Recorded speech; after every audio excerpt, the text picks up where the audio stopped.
Get it off your chest or get it into their heart? Are you just trying to express or are you trying to communicate? Because they are not always the same thing. Of course, like all kids, I had imaginary friends, but not just one. I had hundreds and hundreds, and all of them from different backgrounds who spoke different languages. And one of them, his name was Caleb. He spoke a magical language that only I could understand. Potato? We're going dice right, ice cream, alert, 654, Jose. Okay, 1-0. And it's time for another unbuckled, bumpy ride with your guide, the stark raving LEAN-atic himself. I'm Jim. Let's jump right in again.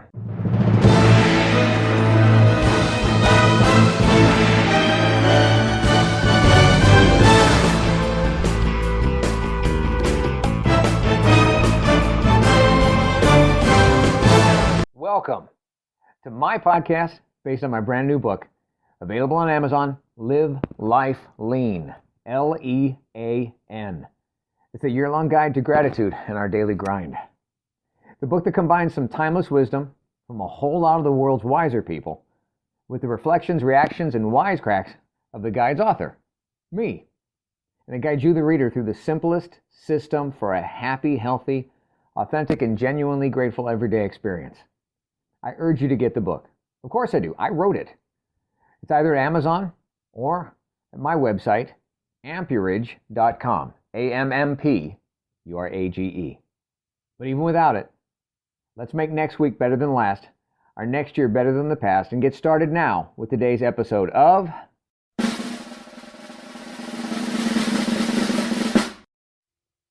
Well, the season is upon us. Everything's changing a little, and that means it's time to get pumped. Time to get excited. Freaking weekend kind of excited. You know what I mean? Well, do you? Well, how could you? I didn't say what season is upon us. So how could you automatically know which everythings are changing? Without that, it's more than a little damn presumptuous that you'd instantly agree that it's time to get excited, right? It felt good to me. Felt good telling you about it, though. I've waited a while for that. Felt good just letting it out, just getting it off my chest, just saying it and expressing it. Just that alone took the edge off of keeping it all huddled up inside. Yep, it's here. It's just about time for the season of weddings. Yeah, weddings and receptions and wedding crashers and people taking out second mortgages to pay for first marriages. But bet you thought I'd say football season, huh? Well, that too. But that's probably because I sent you messages that were more than just the words I said. And I wasn't clear in how I expressed them. Expressed them specifically to make sure that we were communicating. Expression versus communication. The difference between getting it out and getting it across. Communication, or simple expression, is what I'm laying down. Communication is exemplified by what others are picking up from what I'm laying down. Why can't they always be the same? Well, if they were, we'd all be identically brained. Now, let's be grateful that they aren't. Remember the saying, when two people are always in agreement, only one's doing the thinking. I'll say that again. When two people are always in agreement, only one is doing the thinking. So, are we expressing or are we communicating? And how can we get better at doing both? How can we get, as they say, on the same page? Best way? Make the people that we're communicating with, communicating to, as important as the message that we are expressing. Listen up, y'all. Expression can be defined as the outward display of that which you think or feel inside. It's the process of sending signals or transmitting messages. Expression does not address what happens to those messages after they're sent. It's like sending up smoke signals in a hurricane. Sometimes they just get blown away. Communication, on the other hand, communication deals with both the transmission and the reception of a message. If a message is received the way it was intended, then communication has occurred. It doesn't necessarily have to always involve words. although that is our most common and deliberate method.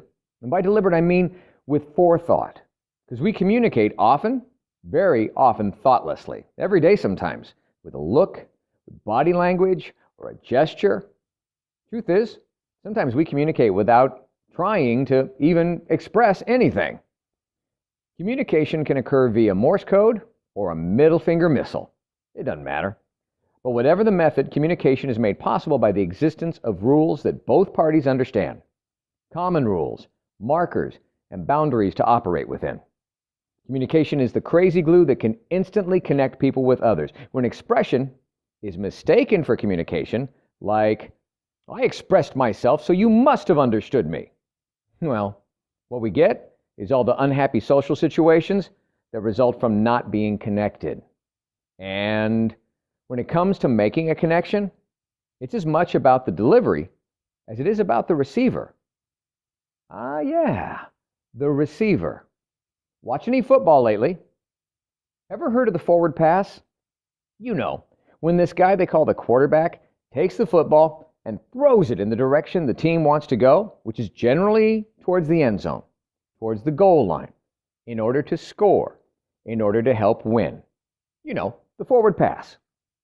I've seen some beautiful forward passes in my day from some amazing athletes. Passes I can't even imagine how to do or what it would feel like to take that Egyptian hieroglyphic eyeball-shaped pig-skinned air sack, otherwise what we call a football, to take that rock and chuck it with just my human arm, and it travels like a guided missile dart, perfectly spiraling for like 100+ feet through the air. You know, passes with such a tight spiral rotational motion that they actually look better, even better in slow motion replay. Look better than they did in real time. You know, those type of throws. I've seen lots of them. But you know which ones I remember?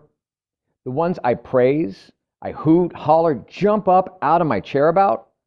They're the ones that effectively land in someone's well-placed hands, running in stride, where the pass went and perfectly met the receiver where they were at that exact moment. Not behind them, to have to slow them down, trip them up, or stop them. Not so far ahead of them that the receiver had to make a big, huge leap just to land them. Yeah, those perfect passes, them I remember. You know the spiral missiles that I don't commit to memory? Well, they're the ones where, as a viewer, you watch the ball streak through the air towards the end zone. There's nobody there. No receiver nearby. The ball was thrown, and beautifully thrown, but not in any way, shape, or form that a receiver on the same team could catch it. They couldn't receive what was laid out there. Beautifully put forth or not, it don't matter. If the ones who are intended to receive what you're putting forth are not in the right space to catch it, to receive it, to make the connection. See, that's the difference between expression, throwing something out there, well thrown and expressed, or a wobbly, wounded-looking wing and a prayer kind of pass. And we've all seen, and most of us have thrown or delivered or said our fair share of those.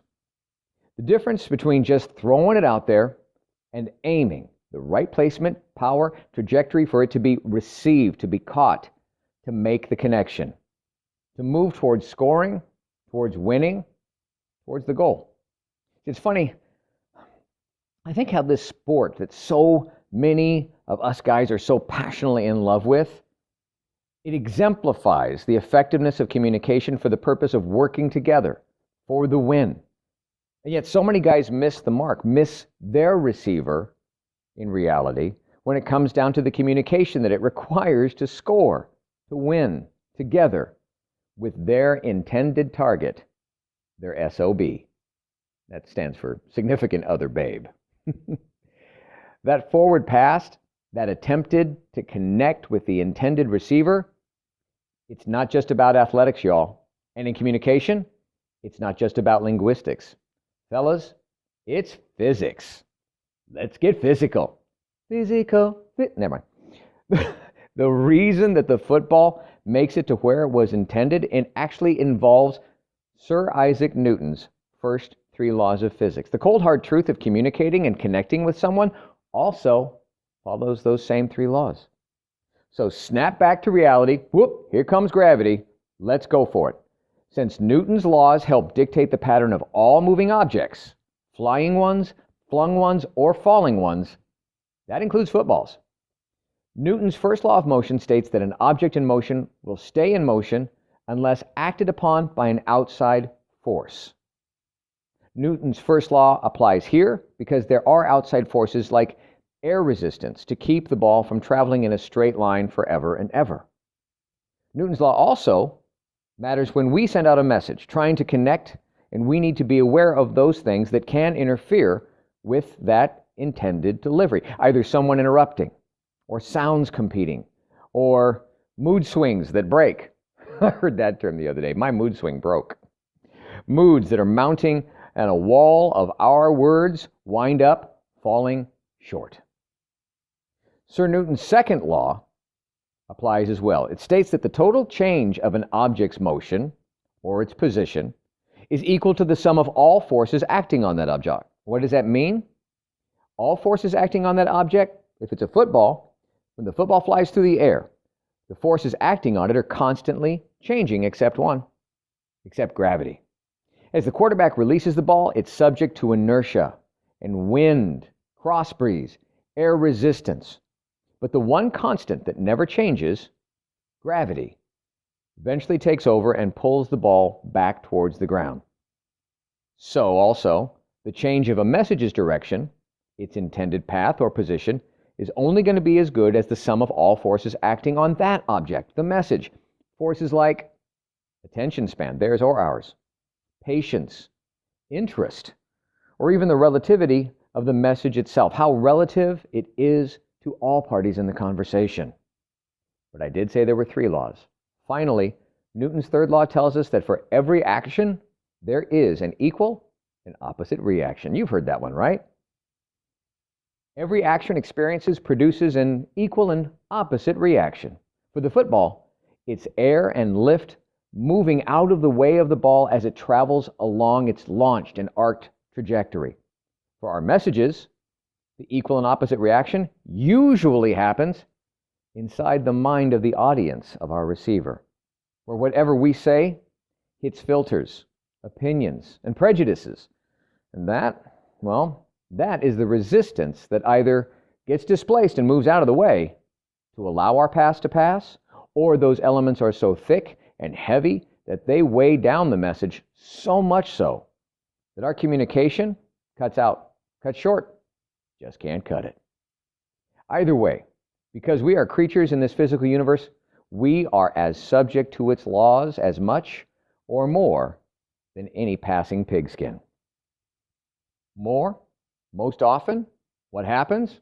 Because unlike the all-pro athletes that we watch, we've played our game, this game of communication our whole lives, but we all too infrequently practice. Hey, fellas, ladies, you want to get to the hall of fame of half communication and half expression, and you want to know how to get there? Practice, practice, practice. Famous all-time player Don Hutson, former Green Bay Packer, I believe, if that matters. Don Hutson said that for every pass I caught in a game, I caught 1,000 in practice. Yeah, he caught them. That meant someone else was practicing thousands of times throwing them, trying to connect and make that connection with him better.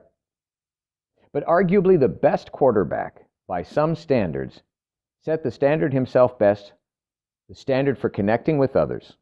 Because when champion, leader, team leader, and MVP Peyton Manning threw out a one-sentence strike and scored by saying, "The most valuable player is the one who makes the most players valuable." Wow. Wrap your mitts and minds around that one. The most valuable player is the one who makes the most players valuable. And the more people that we effectively communicate to, the more valuable our messages, our connections, will be remembered. Hut, hut. And now, more words of wisdom. Wow your socks off from the Live Life Lean Guide itself. This time, entry from page 69. The expert said, advertising is like learning. A little of it is a dangerous thing. By P.T. Barnum. And the guide's point of view on this? You know what else is like learning? Scrutiny. Like scrutinizing advertising claims about things like how absorbent a paper towel is. They call it scrutiny on the bounty. What do you think about this? Most importantly, using the Live Life Lean guided system, what have you learned recently that's new? What have you earned that wasn't just doled out to you? Where are you adding to the world? It's more than just about you. Now reflect on all this, respect it. Please be grateful for it. But before you navigate someplace next, like, subscribe, and would you share to show you care? Thank you for listening.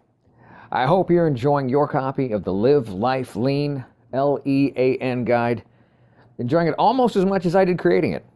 And if you don't have a copy yet, go on over to ampurage.com or Amazon and get started today experiencing the amazing power of knowing every day is literally yours to be grateful about. And you need never feel unfulfilled again. I'm Jim Hall. And until next time, good health, God bless. And now, go get a little dirty learning something new. Earning what's not given to you. Adding to this crazy world that we share. And navigating your way to something new and next.